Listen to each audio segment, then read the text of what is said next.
Bonjour à vous tous, chers téléspectateurs. Vous êtes sur la chaîne Live Doctor et nous avons le plaisir, à nouveau, d'accueillir le docteur Joël Singer. Bonjour, ma chère consoeur. Je rappelle que vous êtes endocrinologue et spécialiste du diabète, mais également spécialiste de la nutrition et en charge de plusieurs unités d'éducation thérapeutique.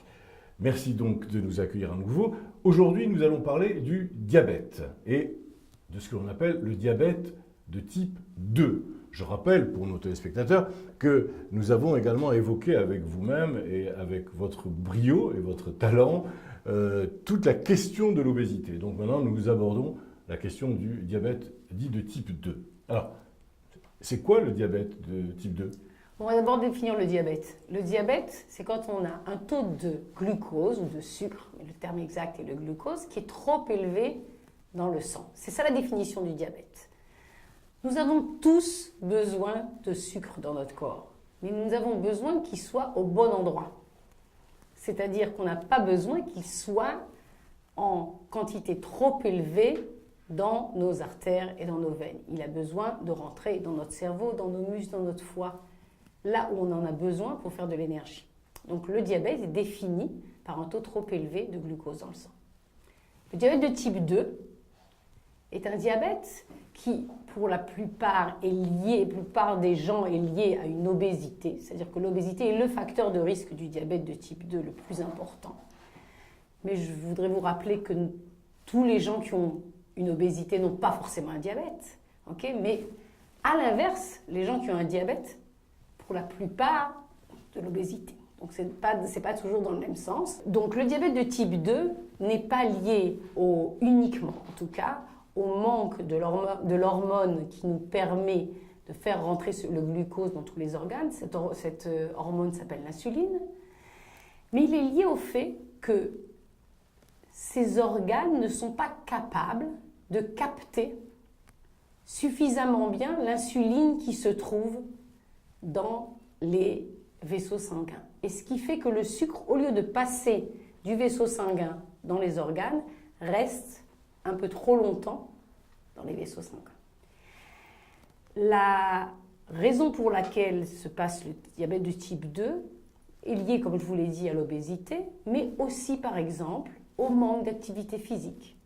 Les gens qui ont un manque d'activité physique auront, au long cours, une insuline moins performante. Et donc, quand on a une insuline qui est moins performante, on a un taux de glucose qui monte dans notre sang. Quelles sont les causes du diabète de type 2 ? Alors, la cause du diabète de type 2 essentielle, c'est comme je vous l'ai dit, l'obésité. Mais la plupart des gens qui ont un diabète de type 2 ont aussi un côté familial. C'est-à-dire que quand on reçoit quelqu'un qui a un diabète, la plupart du temps, les parents, les grands-parents ont aussi un diabète. Donc, dans le diabète de type 2, le côté familial, qui n'est pas exactement ce qu'on appelle génétique, mais familial, est très important dans la cause du diabète de type 2. Probablement, il y a plusieurs causes au diabète de type 2.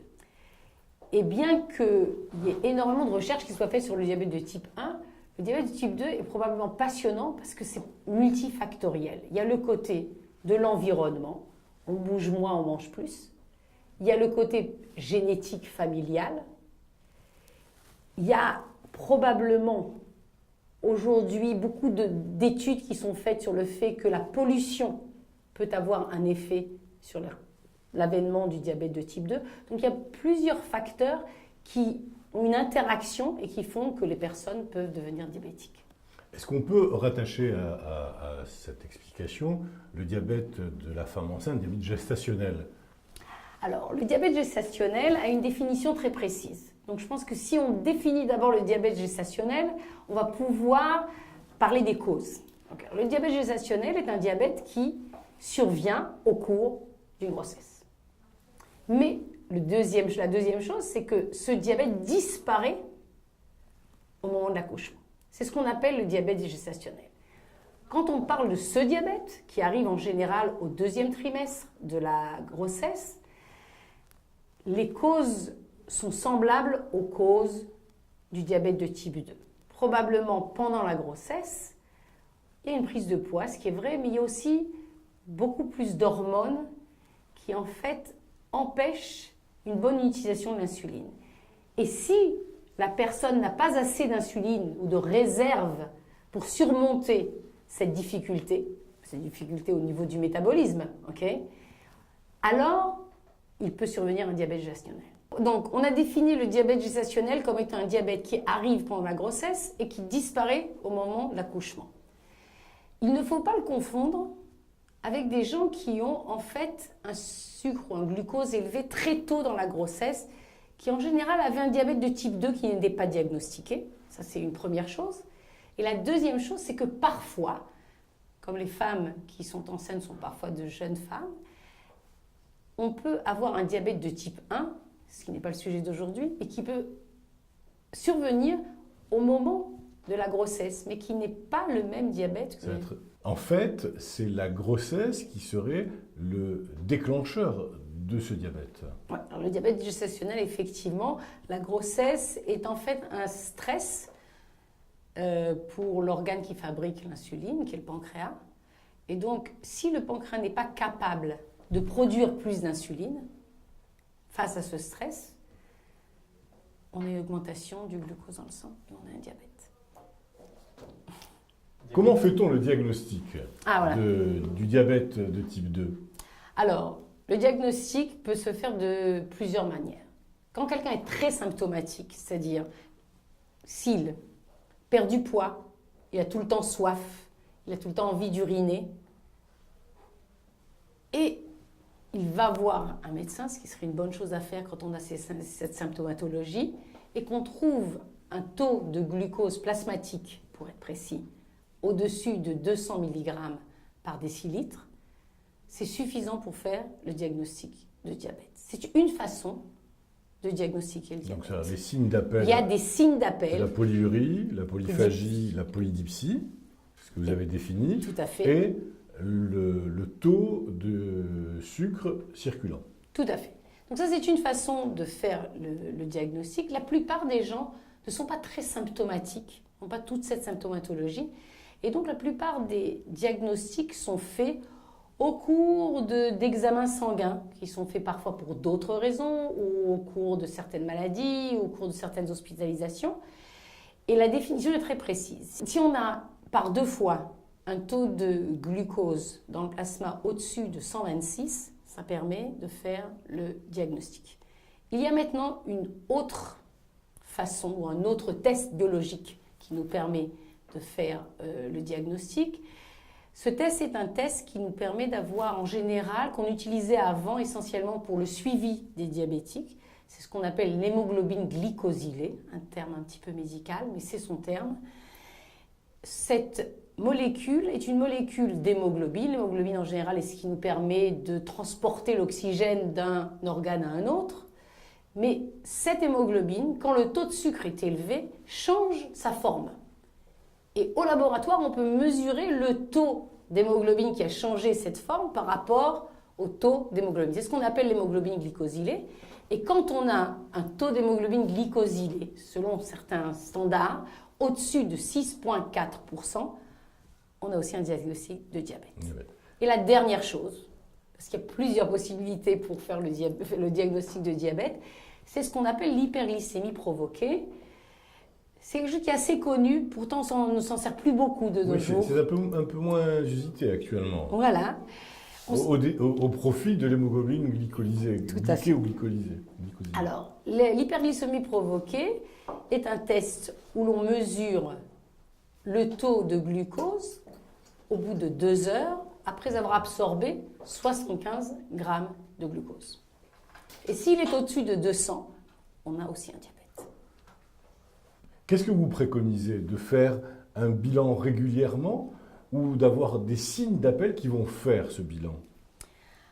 Alors, d'abord, je ne suis pas la seule à préconiser. Il y a des grands groupes médicaux internationaux qui préconisent certaines choses. Donc, je vais essayer de vous faire un petit résumé de ces choses-là. Mais vous en faites parfaitement bien la synthèse.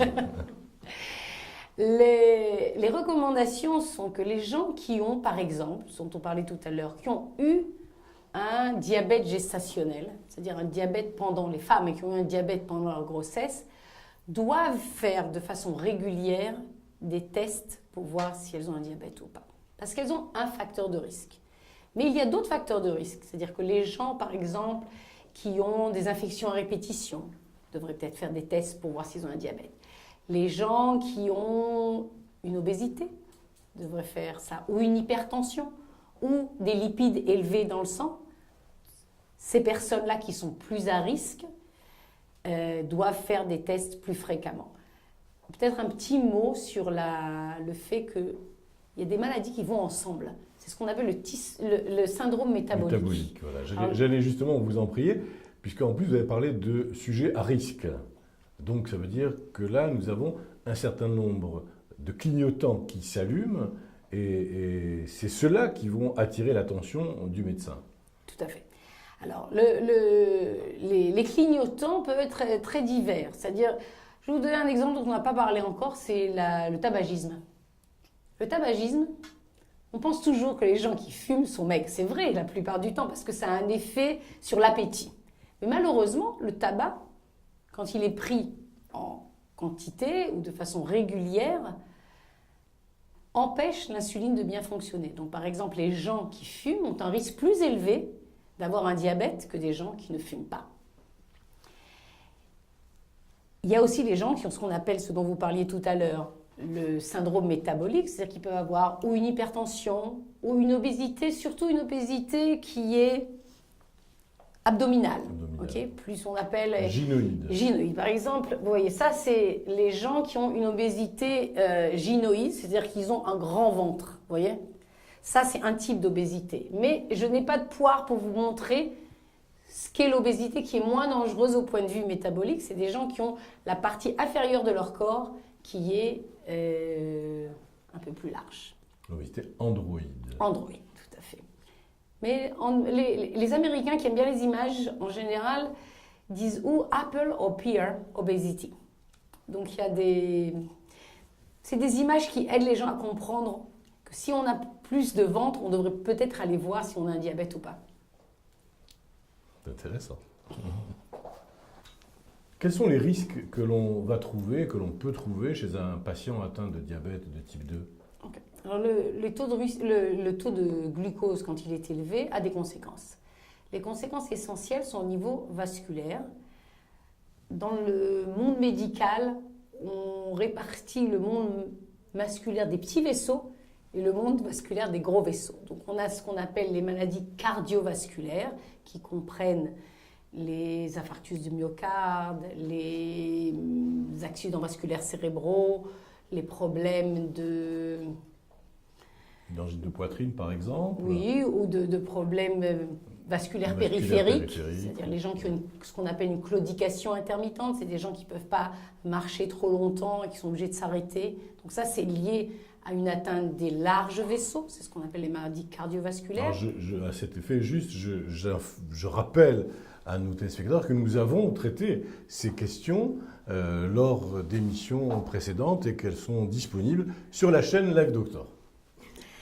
Et le deuxième type de complications qu'on peut voir dans le diabète sont liées à ce qu'on appelle la microcirculation et sont essentiellement liées aux organes comme les yeux, les reins, les nerfs.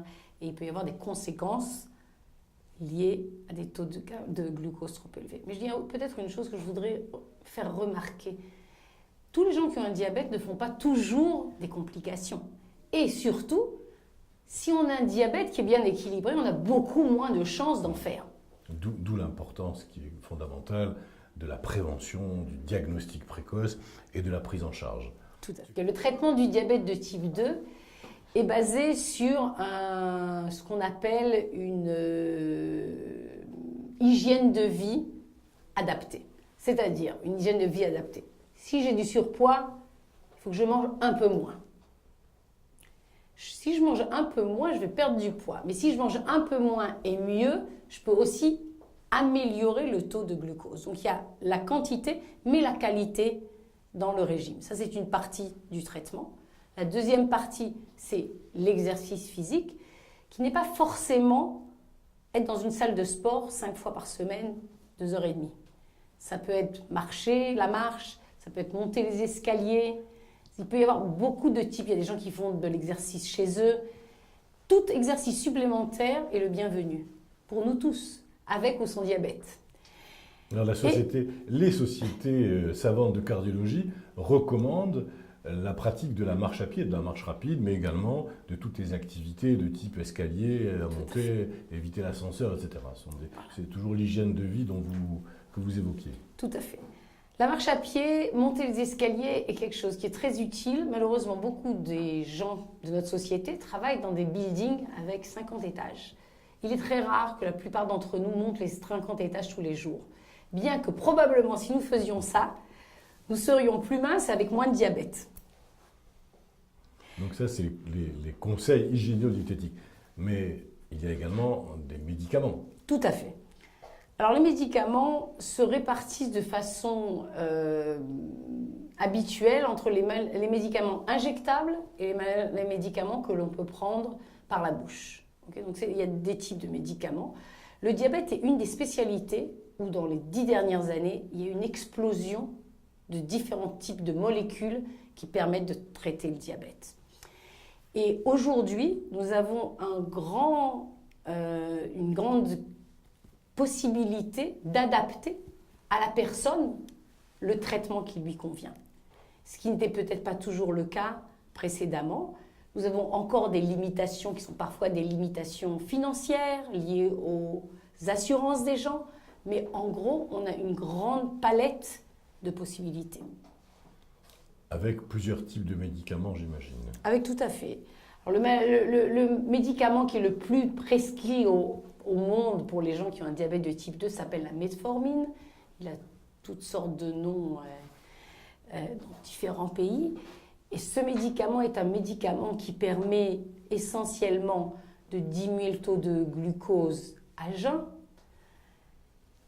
Il y a énormément d'autres médicaments qui aujourd'hui existent et qui peuvent être combinés avec cette metformine. Et je voudrais dire qu'aujourd'hui, la grande révolution, c'est qu'il y a aussi des médicaments injectables. Alors, pendant très longtemps, nous pensions que l'insuline était essentiellement le traitement des gens qui avaient un diabète de type 1. Aujourd'hui, l'insuline est bien évidemment un des traitements des gens qui ont un diabète de type 2. Il y a aussi d'autres traitements injectables qui sont des analogues d'une hormone qui s'appelle GLP-1. C'est un petit peu compliqué, mais enfin, c'est des hormones qui permettent d'augmenter la sécrétion d'insuline dont on a déjà parlé après le repas et de diminuer aussi une autre hormone qui a tendance à nous faire monter les taux de glucose qui s'appelle le glucagon, qui normalement ne devrait pas être sécrété après le repas, mais chez les diabétiques, malheureusement, il y a une petite déviation de ce métabolisme. Et donc, ces médicaments permettent de réparer les problèmes du métabolisme. Est-ce qu'on peut guérir du diabète de type 2 ou alors ce qui est installé, nous allons le garder jusqu'à la fin de nos jours? Alors, on peut guérir du diabète de type 2 essentiellement si les gens qui sont très obèses perdent beaucoup de poids, par exemple, ce qui n'est pas toujours facile. Donc, il faut être avec certaines précautions. Il y a parfois la chirurgie, qui est la chirurgie bariatrique, qui permet de perdre du poids et il y a un taux de guérison du diabète qui n'est pas négligeable après la chirurgie bariatrique. Mais il est évident qu'il y a quand même une grande partie de la population qui a un diabète de type 2 qui va le garder pendant une longue période. Mais comme je vous l'ai dit précédemment, l'essentiel est de bien l'équilibrer. Et donc, en équilibrant bien ce diabète, la qualité de vie sera correcte et l'espérance de vie également. Tout à fait. La qualité de vie peut être excellente. L'espérance de vie a beaucoup augmenté depuis les 50 dernières années pour les gens qui sont diabétiques. Probablement parce qu'on a fait des progrès dans la compréhension du traitement du sucre, du glucose, mais aussi parce qu'on a compris qu'il fallait traiter les autres facteurs de risque. Le tabagisme, l'hypertension, l'hypercholestérolémie. Et le traitement holistique permet d'avoir une meilleure espérance de vie. Merci, Dr Singer. Merci beaucoup.